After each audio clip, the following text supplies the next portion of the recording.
Once again, it's me, Ken Scott, not conducting an author interview this time, though I have got the author Paula Rooney where are you, Paula?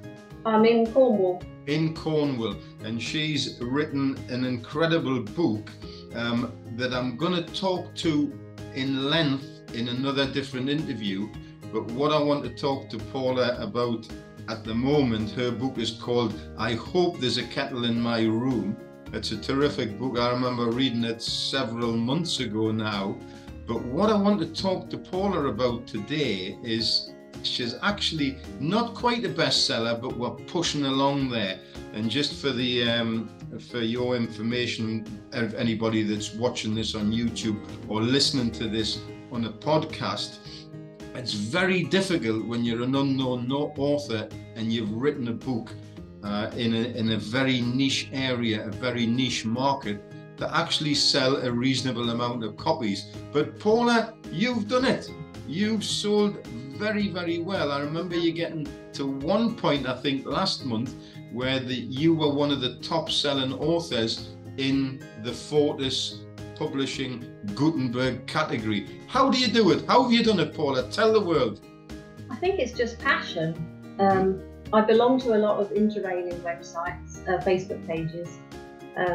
So I've been interacting on those since I started my interrailing trip, because they were there for advice. You'd arrive in a place and wonder whether it's best to get a train there or a bus. So I was already part of the community. And then when I put my book out, every time there was an opportunity to mention it kindly, you can't be aggressive, but every time there was an opportunity to mention the book, I did. And I think because it has such a catchy title, people, it just fits with people. They're just, the title has sold it a lot of the times, or at least got people interested in it, because that's what a lot of people want, is a kettle in their room. It shows that it's a travel book. So the title is really important to get that right. But on the Facebook pages, people say, oh, I don't know what to pack, I don't know what to bring with me, I don't know how it all works. And I just say, well, maybe read my book. Yeah. Because it's got information in it that might help you. So you were part of that community prior to the book even being published. Yeah. And what sort of volume were we talking about? How many people are we talking about? Thousands and thousands. I belong to several pages. And is that on Facebook? Yeah. Right, okay. I have had a lot of authors, love it or hate it, Facebook. It is a platform to be in the actual community of the specified specialist, I suppose, travel people that you are one. Now, just as a little aside, I have to tell you, that Fortis Publishing have been running a Book Title of the Year award. And we've had something like, I think about 55, 56 entries. I'm pleased to announce you haven't won it, so don't get too cocky. But you've made the shortlist, Paula. You've made the shortlist. I mean, everybody loves the title of your book. Do you think, again on that very subject, do you think that's very important? Do you think getting that catchy title is something? So. Yeah. I didn't think the publishers would go for it. It's the first thing that came into my head. And I thought they're going to ask to redo it, something more sensible. But I'm so glad that everybody went with it. Because I honestly think that's what's helped it. You've got to stand out from another book. So it's just a catchy title. When it explains it's a travel book, it explains it might be a bit quirky. It's not your regular travel book. So it says it all on the title. Okay, so what other kind of platforms have you been selling your wares, to put for want of a better phrase? Twitter? I've tried Twitter. I'm not very good on Twitter, but I try. I've definitely sold a few on Twitter. Yeah. It's very fast, isn't it, Twitter? Yeah. And what's your activity, Paula? Tell anybody that's listening to this podcast video.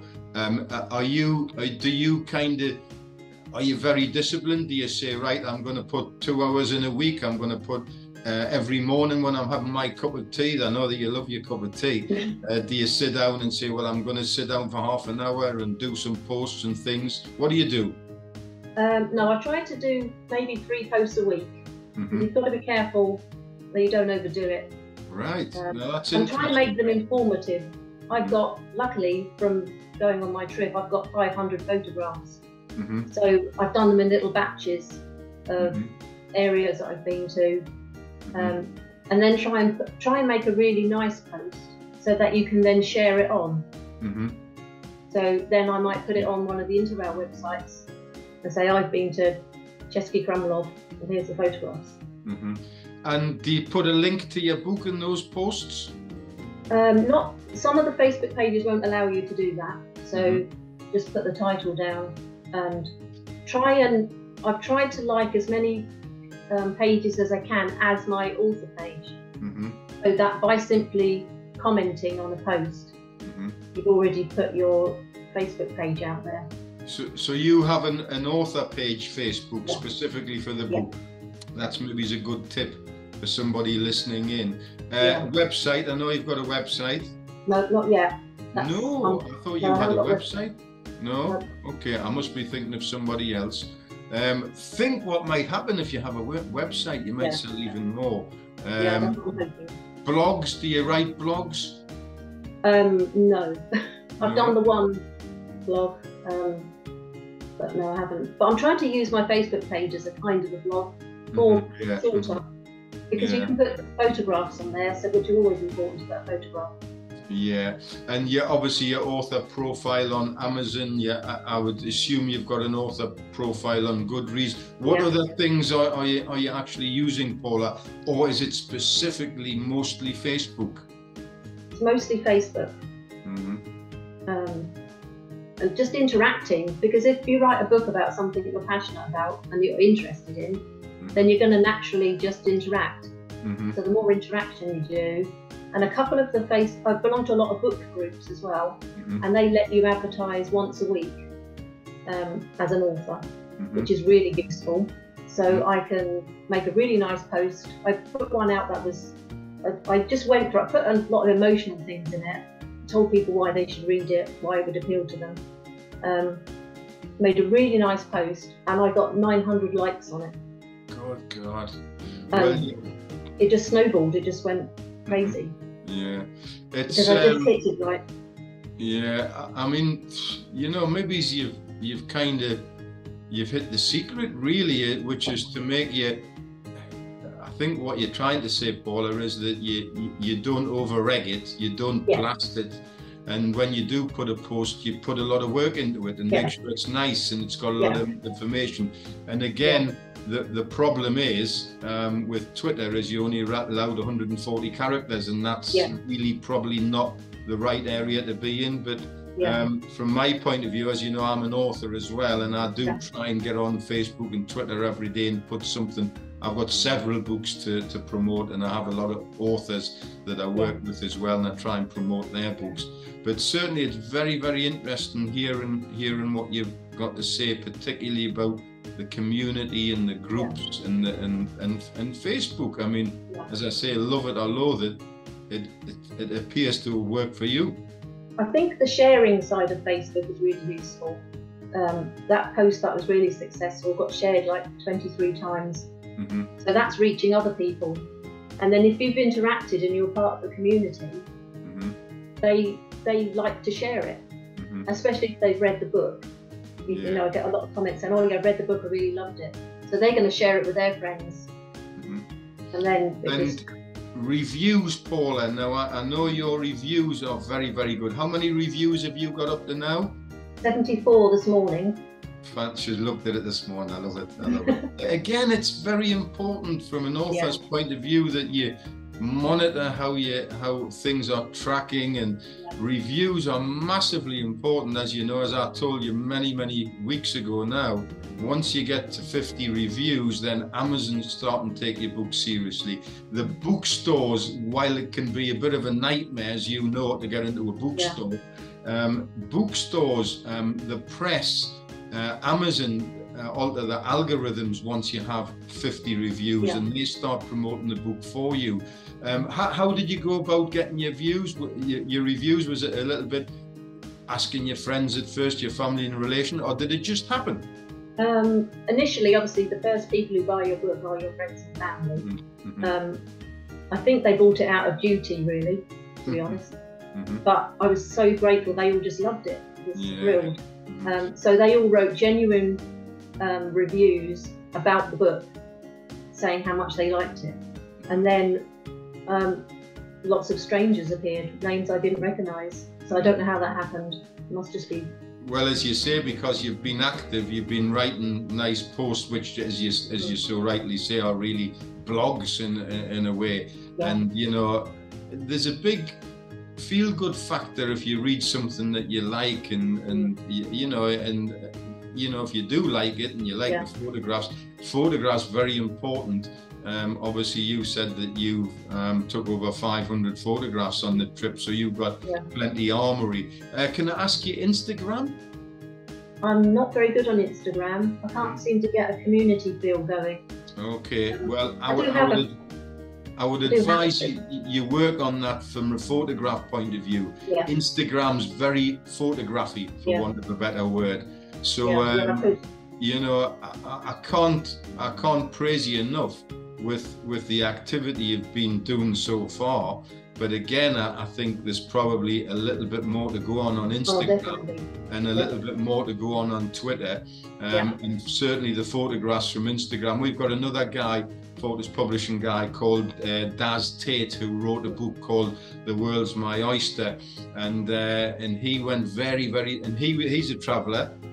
He travelled around the world on a yacht, circumnavigated the globe, but he didn't have an enormous amount of success on Facebook and Twitter. But once he discovered Instagram and the photograph side of things, he had over 1,000 photographs on his trip.